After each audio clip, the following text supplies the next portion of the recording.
Dalam perjalanan kita menjaga kesehatan mental, kita seringkali terjebak dalam ekspektasi bahwa perubahan besar harus terjadi dalam semalam.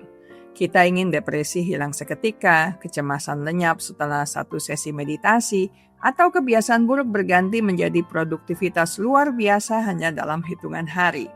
Namun bagi banyak orang, tekanan untuk melakukan perubahan drastis ini justru menjadi beban tambahan yang memicu rasa gagal ketika hasil yang diinginkan tidak segera terlihat. Disinilah Jepang menawarkan sebuah filosofi yang sangat membumi namun sangat transformatif yang dikenal sebagai Kaizen. Secara etimologis, Kaizen berasal dari dua kata yaitu Kai yang berarti perubahan dan Zen yang berarti baik. Secara sederhana, Kaizen adalah filosofi mengenai perbaikan berkelanjutan yang dilakukan melalui langkah-langkah kecil, konsisten, dan terukur. Jika diterapkan dalam ranah kesehatan mental, Kaizen bukan lagi sekadar strategi manajemen industri, melainkan sebuah seni merawat jiwa yang menghargai setiap inci kemajuan sekecil apapun itu sebagai sebuah kemenangan besar dalam jangka panjang. Memahami Kaizen secara komprehensif berarti menyelami unsur-unsur fundamentalnya yang berfokus pada proses, bukan sekadar hasil akhir. Unsur pertama dalam Kaizen adalah standarisasi, yang dalam konteks psikologis berarti mengenali rutinitas dasar yang paling minimal yang bisa kita lakukan. Unsur kedua adalah pengukuran, di mana kita secara jujur mengamati apa yang berhasil dan apa yang tidak dalam keseharian kita tanpa menghakimi diri sendiri. Unsur ketiga dan yang paling krusial adalah eliminasi pemborosan atau muda. Dalam pikiran kita, pemborosan ini bisa berupa energi mental yang habis untuk mencemaskan masa depan atau mengkritik diri sendiri secara berlebihan. Dengan prinsip Kaizen, kita diajak untuk sedikit demi sedikit membuang beban pikiran tersebut dan menggantinya dengan tindakan kecil yang lebih bermanfaat.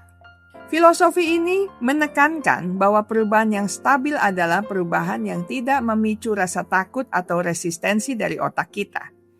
Ketika kita mencoba berubah terlalu besar, otak bagian amigdala seringkali merespons dengan rasa takut. Namun dengan Kaizen, melalui langkah yang sangat kecil, kita bisa mengecoh rasa takut tersebut sehingga perubahan terasa aman dan nyaman untuk dilakukan. Mengapa konsep Kaizen menjadi sangat penting untuk dipahami dan diterapkan dalam kehidupan sehari-hari, terutama bagi mereka yang sedang berjuang dengan masalah emosional? Jawabannya terletak pada cara Kaizen membangun kembali rasa efikasi diri atau kepercayaan pada kemampuan diri sendiri.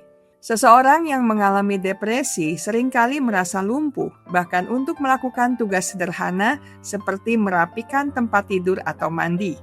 Jika mereka dipaksa untuk bangkit dan mengubah hidup, mereka akan merasa semakin terpuruk. Namun dengan Kaizen, tujuannya bukan mengubah hidup dalam satu hari, melainkan sekadar melakukan satu hal yang lebih baik 1% saja dari kemarin. Misalnya jika hari ini terasa sangat berat, Kaizen mungkin hanya berupa komitmen untuk duduk di teras selama 1 menit untuk menghirup udara segar. Pentingnya Kaizen terletak pada kemampuannya untuk memecah tugas raksasa menjadi kepingan-kepingan mikroskopis yang bisa dikelola oleh mental yang sedang lelah. Konsistensi dari langkah-langkah kecil ini menciptakan momentum, dan momentum inilah yang pada akhirnya akan merombak struktur otak dan kebiasaan kita secara permanen tanpa menimbulkan burnout. Situasi atau kondisi di mana konsep Kaizen sangat diperlukan adalah saat seseorang merasa kewalahan oleh perubahan besar atau sedang berada dalam masa pemulihan trauma. Ketika kita menghadapi transisi hidup yang berat, seperti memulai karir baru, pindah lingkungan, atau pulih dari duka, pikiran kita cenderung mencari jalan pintas untuk segera sampai ke keadaan normal.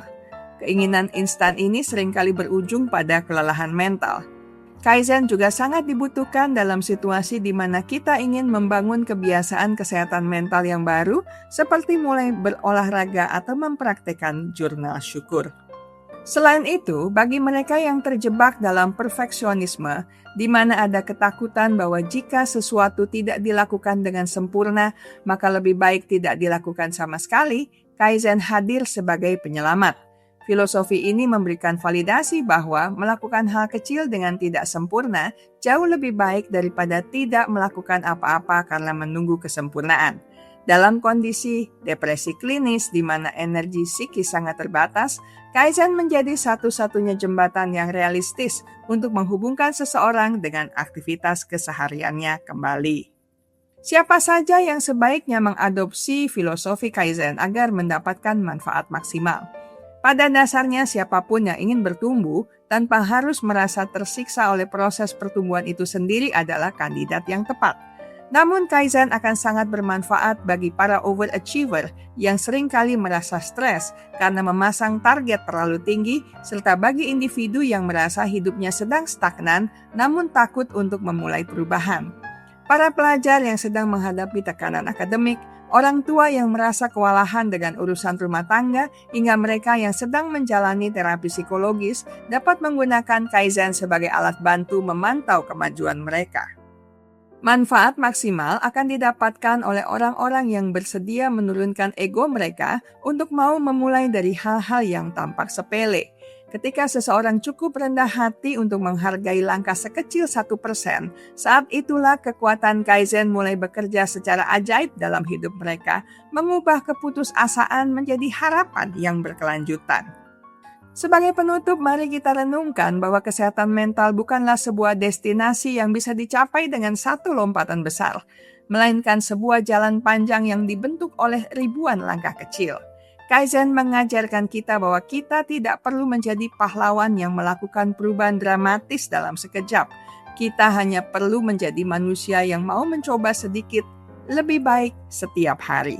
Setiap kali Anda memilih untuk menarik nafas dalam saat marah, setiap kali Anda memilih untuk menulis satu kalimat di buku harian, atau setiap kali Anda memilih untuk bangkit dari tempat tidur meski terasa berat, Anda sedang mempraktikkan Kaizen. Jangan meremehkan kekuatan dari langkah 1%, karena jika 1% perbaikan dilakukan setiap hari, dalam 1 tahun Anda akan menjadi pribadi yang jauh berbeda dan lebih kuat. Mari kita berhenti mengejar kesempurnaan dan mulai mencintai proses perbaikan yang berkelanjutan ini. Sebab pada akhirnya, keindahan hidup bukan terletak pada seberapa cepat kita berlari, melainkan pada keteguhan kita untuk terus bergerak maju, satu langkah kecil yang penuh makna pada satu waktu. Saya selesai sampai di sini. Kita akan berjumpa lagi di minggu depan dengan video menarik lainnya. Terima kasih untuk kesetiaan Anda bersama channel Bahas Psikologi. Jika Anda merasa video ini bermanfaat, silakan like, share, dan subscribe channel ini untuk mengakses konten menarik lainnya. Ingat baik-baik, kesehatan mental Anda sangat berharga. Jagalah, pertahankanlah dengan sekuat tenaga.